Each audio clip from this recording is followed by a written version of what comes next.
श्री राम जय जय राम, श्री राम जय जय राम। नीलाम्बुज श्यामल कोमलांगम सीता समारोपितवाम भागम पांडव महासायक चारुचापम नमामि रामम रघुवंशनाथम। ओम श्री सीता रामचंद्राभ्याम नमः, उमा महेश्वराभ्याम नमः। ओम श्री एकादशी दक्षिणेश्वर धाम सरकार हते नमः। सत्संग क्रम में आज श्रीमद् भागवत महापुराण की छठे स्कंद की 7वें अध्याय कथा है। बृहस्पति जी के द्वारा देवताओं का त्याग और विश्वरूप का देवगुरु के रूप में वर्ण। राजा कहते हैं, राजा परीक्षित ने पूछा, कस्य हेतु परित्यक्ता आचार्येण आत्मनः सुराः एतदा चक्षे भगवन् शिष्याणाम क्रमम गुरौ। राजा परीक्षित ने पूछा, भगवान देवाचार्य बृहस्पति जी ने अपने प्रिय शिष्य देवताओं को किस कारण त्याग दिया था? देवताओं ने अपने गुरुदेव का ऐसा कौन सा अपराध कर दिया था? आपके पास करके मुझे बतलाइए। श्री सुखदेव जी कहते हैं श्री सुखदेव ने कहा, राजन, इंद्र को त्रिलोकी का ऐश्वर्य पाकर घमंड हो गया था। इस घमंड के कारण वे धर्म मर्यादा का, सदाचार का उल्लंघन करने लगे थे। एक दिन की बात है, वे भरी सभा में अपनी पत्नी सची के साथ ऊंचे सिंहासन पर बैठे हुए थे। 49 मरुदगण, 8 वर्ष 11 रुद्र, आदित्य, ऋभुगण, विश्वदेव, साध्यगण और दोनों श्री कुमार उनकी सेवा में उपस्थित थे। सिद्ध, चारण, गंधर्व, ब्रह्मवादी मुनिगण, विद्याधर, अप्सराएं, किन्नर, पक्षी और नाग उनकी सेवा स्तुत कर रहे थे। सब और ललित स्वर से देवराज इंद्र की कीर्ति का गान हो रहा था। ऊपर की ओर चंद्रमंडल के समान सुंदर श्वेत छत्र शोभायमान था। चंवर, पंखे आदि महाराजोचित सामग्रियां यथास्थान सुसज्जित थीं। इस दिव्य समाज में देवराज बड़े ही सुशोभित हो रहे थे। इसी समय देवराज इंद्र समस्त देवताओं के परम आचार्य बृहस्पति जी वहाँ आए। उन्हें सुर असुर सभी नमस्कार करते हैं। इंद्र ने देख लिया कि वे सभा में आए हैं, परंतु वे न तो खड़े हुए और न आसन आदि देकर गुरु का सत्कार ही किया। यहाँ तक कि वे अपने आसन से हिले डुले तक नहीं। फिर त्रिकालदर्शी सयदा परमाचार्य देवा नाम आत्मनस्य नाभिनंद संप्राप्तम प्रत्युत्थानासनादि भी। तो कहते हैं जब बृहस्पति जी आए तो उसी समय देवराज इंद्र और समस्त देवताओं के परम आचार्य बृहस्पति जी वहाँ आए। उन्हें सुर असुर सभी नमस्कार करते हैं। इंद्र ने देख लिया कि वे सभा में आए हैं, परंतु वे तो न तो खड़े हुए और न आसन आदि देकर गुरु का सत्कार ही किया। यहाँ तक कि वे अपने आसन से हिले डुले तक नहीं। त्रिकालदर्शी समर्थ बृहस्पति जी ने देखा कि यह ऐश्वर्य का दोष है। बस वे झटपट वहाँ से निकलकर चुपचाप अपने घर चले आए। परीक्षित, उसी समय देवराज इंद्र को चेत हुआ। वे समझ गए कि मैंने अपने गुरुदेव की अवहेलना की है। वे भारी सभा में स्वयं ही अपनी निंदा करने लगे। हाय हाय, बड़े खेद की बात है कि भरी सभा में मूर्खतावश मैंने ऐश्वर्य के नशे में चूर होकर अपने गुरुदेव का तिरस्कार कर दिया। सचमुच मेरा यह कर्म अत्यंत निंदनीय है। भला कौन विवेकी पुरुष ईश्वर की राजलक्ष्मी को पाने की इच्छा करेगा? देखो तो सही, आज इसी ने मुझ देवराज को भी असुरों के से रजोगुण भाव से भर दिया। जो लोग यह कहते हैं कि सार्वभौम सिंहासन से न उठे सार्वभौम सिंहासन बैठा हुआ सम्राट किसी के आने पर राज सिंहासन से न उठे, वे धर्म का वास्तविक स्वरूप नहीं जानते। ऐसा उपदेश करने वाले कुमार की ओर ले जाते हैं। वे स्वयं घोर नरक में गिरते हैं। उनकी बात पर जो लोग निवास करते हैं वे पत्थर की नाव की तरह डूब जाते हैं। मेरे गुरुदेव बृहस्पति जी ज्ञान के अथाह समुद्र हैं। मैंने बड़ी सख्ता की, अब मैं उनके चरणों में अपना माथा टेक कर उन्हें मनाऊंगा।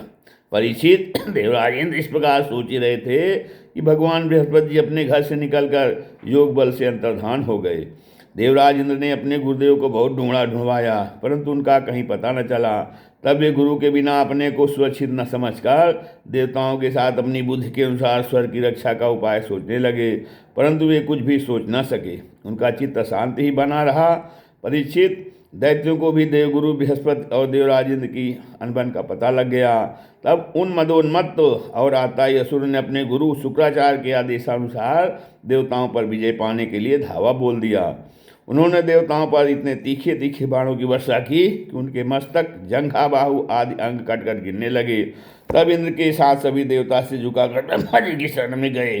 स्वयंभू एवं समर्थ ब्रह्मा जी ने देखा कि देवताओं की तो सचमुच बड़ी दुर्दशा हो रही है, अतः उनका हृदय अत्यंत करुणा से भर गया। वे देवताओं को धीरज बढ़ाते हुए कहने लगे, ब्रह्मा जी कहने लगे, अहो बत सुश्रेष्ठ हे भद्रम वह कृतम महत ब्रह्मिष्टम ब्राह्मणम दाना दान्त ऐश्वर्यान्नाभ्यनंदत तस्यायन मनस्यासीत परेभ्यो वह पराभवः वक्षीणेभ्यः स्वैरिभ्यः समृद्धानां च यस्सुराः। ब्रह्मा जी ने कहा, देवता यह बड़े खेद की बात है, सचमुच तुम लोगों ने बहुत बुरा काम किया। हरे हरे, तुम लोगों ने ऐश्वर्य के मत से अंधे होकर ब्रह्मज्ञानी वेदज्ञ एवं संयमी ब्राह्मण का सत्कार नहीं किया। देवताओं, तुम्हारी उसी अनीति का यह फल है कि आज समृद्धशालियों ने तुम्हें अपने निर्बल शत्रुओं के सामने नीचा देखना पड़ा। देवराज देखो, तुम्हारे शत्रु भी पहले अपने गुरुदेव शुक्राचार्य का तिरस्कार करने के कारण अत्यंत निर्बल हो गए थे, परंतु अब भक्तिभाव से उनकी आराधना करके वे फिर धन से संपन्न हो गए हैं। देवताओं, मुझे तो ऐसा मालूम पड़ रहा है कि शुक्राचार्य को अपना आराध्य देव मानने वाले ये दैत्य लोग कुछ दिनों में मेरा ब्रह्मलोक भी छीन लेंगे। दिग्वंशों ने इन्हें अर्थशास्त्र की पूरी शिक्षा दे रखी है। ये जो कुछ करना चाहते हैं उसका भेद तुम लोगों को नहीं मिल पाता। उनकी सलाह बहुत गुप्त होती है। ऐसी स्थिति में वे स्वर्ग तो समझते ही क्या हैं, स्वर्ग को तो समझते ही क्या हैं। वे चाहें तो जिस लोक को जीत सकते हैं। सच है कि तद विश्वरूपम भजतास विप्रम तपस्विनम त्वाष्टमथात्मवंतम सभाजितो अर्थान सविधास्यते वो यदि शमिष्यध्वमुतास्य कर्म। तो सच है कि जो श्रेष्ठ ब्राह्मण गोविंद जो श्रेष्ठ मनुष्य ब्राह्मण गोविंद और गौओं का अपमान सर्वस्व मानते हैं और जिन पर उनकी कृपा रहती है उनका कभी अमंगल नहीं होता। अपना सर्वस्व मान, इसलिए अब तुम लोग शीघ्र ही त्वष्टा के पुत्र विश्वरूप के पास जाओ और उन्हीं की सेवा करो। वे सच्चे ब्राह्मण तपस्वी और संयमी हैं। यदि तुम लोग उनके असुरों के प्रति प्रेम को क्षमा कर सकोगे और उनका सम्मान करोगे तो वे तुम्हारा काम बना देंगे। श्री सुखदेव जी कहते हैं, परीक्षित, जब ब्रह्मा जी ने देवताओं से इस प्रकार कहा तब उनकी चिंता दूर हो गई। वे त्वष्टा के पुत्र विश्वरूप ऋषि के पास गए और उन्हें हृदय से लगाकर यूँ कहने लगे। देवताओं ने कहा, बेटा विश्वरूप, तुम्हारा कल्याण हो। हम तुम्हारे आश्रम पर अतिथि के रूप में आए हैं। हम एक प्रकार से तुम्हारे पिता हैं, इसलिए तुम हम लोगों की समयोचित अभिलाषा पूर्ण करो। जिन्हें संतान हो गई हो उन सत्पुत्रों का भी सबसे बड़ा धर्म यही है कि वे अपने पिता तथा अन्य गुरुजनों की सेवा करें। फिर जो ब्रह्मचारी हैं उनके लिए तो कहना ही क्या। वत्स आचार्य वेद की, पिता ब्रह्मा जी की, भाई इंद्र की और माता साक्षात पृथ्वी की मूर्ति होती है। इसी प्रकार बहन दया की, अति धर्म की, अभ्यागत अग्नि की और जगत के सभी प्राणी अपने आत्मा की ही मूर्ति आत्मस्वरूप होते हैं। पुत्रो, हम तुम्हारे पिता हैं। इस समय शत्रुओं ने हमें जीत लिया है, हम बड़े दुखी हो रहे हैं।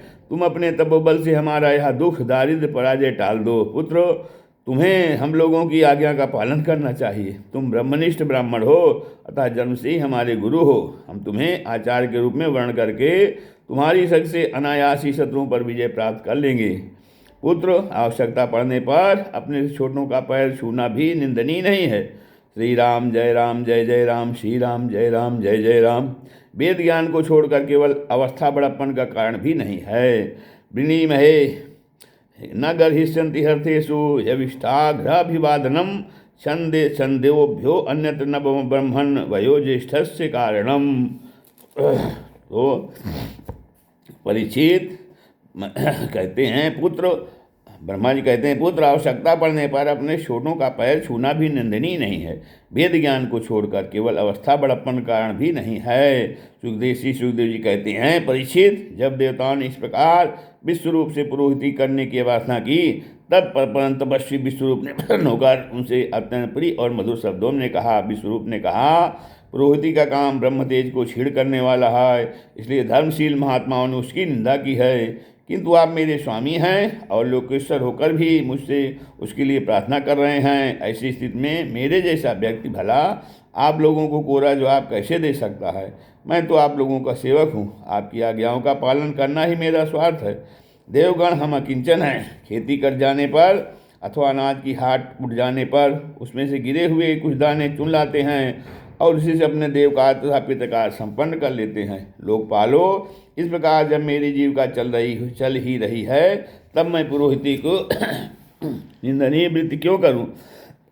उससे तो केवल वे ही लोग प्रसन्न होते हैं जिनकी बुद्धि बिगड़ गई है। जो काम आप लोग मुझसे कराना चाहते हैं वह निंदनीय है, फिर भी मैं आपके काम से मुंह नहीं मोड़ सकता, क्योंकि आप लोगों की मांग ही कितनी है। इसलिए आप लोगों का मनोरथ मैं तन मन धन से पूरा करूंगा। श्री सुखदेव जी कहते हैं, परीक्षित, विश्वरूप बड़े तपस्वी थे। देवताओं से ऐसी प्रतिज्ञा करके उनके वर्ण करने पर वे बड़ी लगन के साथ उनकी पुरोहिती करने लगे। यद्यपि शुक्राचार्य ने अपने नीति बल से असुरों की संपत्ति सुरक्षित कर दी थी, फिर भी समर्थ विश्वरूप ने वैष्णवी विद्या के प्रभाव से उनसे वह संपत्ति छीनकर देवराज इंद्र को दिला दी। राजन, जिस विद्या से सुरक्षित होकर इंद्र ने असुरों की सेना पर विजय प्राप्त की थी, उसका उदार बुद्धि विश्वरूप ने ही उन्हें उपदेश किया था। इस श्रीमद्महाभारते महापुराणे पारमहंस्यां संहितायां षष्ठस्कन्धे 7वां अध्यायः। श्रीराम जय राम जय जय राम।